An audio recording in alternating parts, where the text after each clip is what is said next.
L'autoconsommation collective, un concept qui émerge en France. De quoi s'agit-il? Pour en parler, nous accueillons sur ce plateau Amaury Pachurka, CEO de Swin, une entreprise qui développe des produits et des solutions pour aider les collectivités et les entreprises dans leurs projets d'autoconsommation collective. Amaury Pachurka, bonjour. Bonjour. Bienvenue sur le plateau d'Ils font l'actu. Alors, une première question, l'autoconsommation collective, de quoi s'agit-il? Alors l'autoconsommation collective, ça regroupe plusieurs personnes qui décident de se mettre ensemble pour produire, échanger l'énergie renouvelable qu'ils peuvent produire. Un cas concret, c'est vous, Smaën, vous avez sur votre maison des panneaux solaires, vous allez produire une quantité d'énergie que vous allez consommer et il y aura probablement un surplus que vous pourrez partager avec vos voisins ou avec la commune ou avec un industriel autour. Alors, comment Swin accompagne ses clients? Que proposez-vous comme service? Alors Swin a développé une offre, une première offre qui est une offre clé en main en fait, qui accompagne les clients depuis la génération de l'idée, la création de la structure qui doit accompagner l'opération, toute la partie administrative, toute la partie urbanisme, jusqu'à la mise en place de l'opération, et ensuite propose des outils d'opération pour faciliter le fonctionnement des opérations d'autoconsommation collective, qui inclut notamment du suivi en temps réel, la génération des données pour le réseau et la génération de la facturation en interne. Alors, quels sont les avantages pour les collectivités? Alors par exemple pour les collectivités, hein, le premier avantage c'est ce qu'on appelle une valorisation patrimoniale, c'est-à-dire qu'on va valoriser des bâtiments déjà existants sur lesquels on va mettre de la production renouvelable. Donc en premier lieu, ces bâtiments vont consommer une partie de l'électricité produite et on va pouvoir mettre en place l'autoconsommation collective pour partager les surplus et ce qui n'est pas consommé entre les différents bâtiments. Ça permet également aussi d'ouvrir ces opérations aux particuliers ou aux industriels qui sont autour et de permettre de faciliter l'accès à de l'énergie renouvelable en créant des projets, en intégrant l'échange d'énergie avec tout l'environnement en fait. Et pour les autres structures, quels sont les avantages? Alors comme je le disais, hein, les industriels, les particuliers sont aussi concernés. Donc pour les industriels, ça peut être des enjeux économiques et aussi des enjeux de RSE, par exemple, hein, de transiter, d'aller vers plus d'énergie renouvelable. Pour les particuliers, c'est aussi un outil d'aide à la sobriété énergétique, puisqu'en s'appropriant le sujet, hein, je le disais tout à l'heure, on permet de mieux consommer son énergie. On fait partie intégrante du projet. C'est ça. Exactement.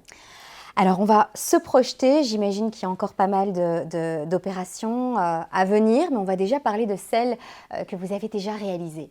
Alors, on a une petite dizaine d'opérations qui sont en cours. On en a 2 ou 3 qui sont un peu des opérations vitrines, hein, notamment une opération dans le Gard qui s'appelle Smart Lookila, dans laquelle aujourd'hui on a 17 membres qui sont producteurs au sein d'un périmètre qui comprend aussi une commune et dans laquelle on gère cette opération.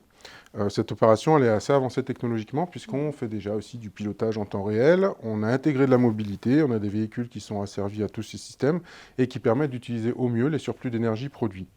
On a ensuite des opérations partout en France, notamment, principalement alors Hauts-de-France, bizarrement, Hauts-de-France, Auvergne-Rhône-Alpes, Occitanie et Sud-de-France. Alors, ces derniers mois, on l'a vu, la levée de certaines barrières réglementaires, l'augmentation du coût de l'électricité ont un petit peu accéléré l'émergence de ce concept de projet d'autoconsommation collective. Ça montre du coup un enjeu et un véritable intérêt pour l'autoconsommation collective. Qu'est-ce que vous en pensez?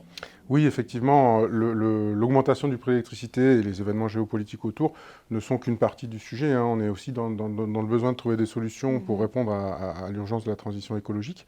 Et l'autoconsommation collective en est une. C'est un nouveau moyen de développer des nouveaux modèles, des nouveaux modèles économiques autour de la distribution d'électricité qui sont peut-être un peu plus éthiques, un peu plus inclusifs et qui permettent notamment aux usagers de s'approprier un peu le sujet pour pouvoir avoir des bons réflexes dans leur consommation d'électricité et dans le déploiement des énergies renouvelables. Alors, Swin, une entreprise dont on va encore entendre parler, j'en suis certaine. Quelles sont vos perspectives?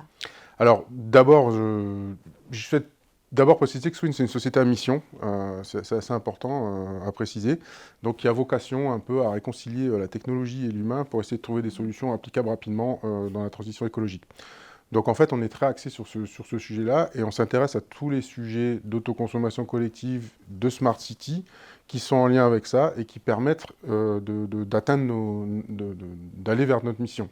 Donc ça se caractérise comment? Par en fait des projets un peu partout en France, je le disais déjà, mais aussi un peu à l'étranger, puisqu'on échange avec des entités un peu sœurs ou un peu similaires à l'étranger, notamment sur le Benelux, pour pouvoir un peu appliquer nos propres algorithmes et nos propres systèmes à d'autres pays et vice-versa, pouvoir éventuellement intégrer des solutions développées ailleurs. Avancer encore plus loin et voir encore plus grand du coup.